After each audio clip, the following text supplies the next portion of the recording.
जी नमस्कार, प्रणाम।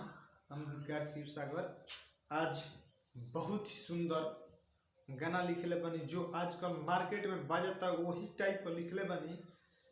तो अगर हमारा चैनल पर नया बनी तो चैनल सब्सक्राइब करी, लाइक करी, कमेंट करी और बताइए कैसा गाना बा। जे भी सिंगर भाई गाना गाई तो आप एक बार हमारे से कांटेक्ट कर ली। बिल्कुल फुल और फ्री बा, केहू भी गा सकेला। तो आई रवर लोग के हम न्यू ट्रैक भाई आई तरह लोग हम पहले मुखरा सुना देता नहीं कैसे बा। कि नहरी में हम के बोला वाला सरे बिना गवाने बोलमुआ। कि नहरी में हम के बोला वाला सरे बिना गवाने बोलमुआ। पनिया में झिहिरी कटवाला सरे बिना गवाने बोलमुआ। टंगरी में टंगरी फंसावाला सरे बिना गवाने बोलमुआ। गाना अच्छा बात लोग लाइक करी, सब्सक्राइब करी, कमेंट करी। अब बीच बीच में जे भी भाई आवता चैनल पर हमरा तो लाइक करी, सब्सक्राइब करी। ताई लोग के अंतरा पल के सुनाई तनी कैसे बा।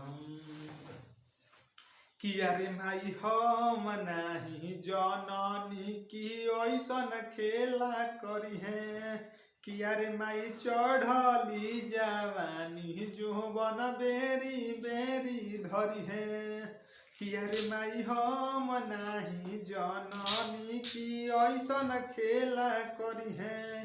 किया रे माई चढ़ली जवानी जो बन बेरी बेरी धरी है।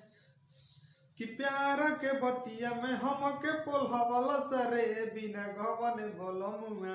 प्यार के बतिया में हम के पोल्हवला सरे बिना गवन बोलमुआ।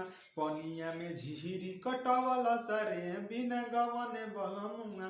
पनिया में झिहिरी कटवाला सरे बिना गवन बोलमुआ।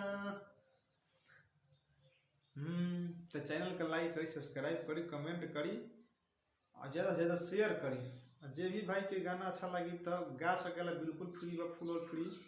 तो आई रोले के दूसरा का अंतरा बता देता नहीं कि अरे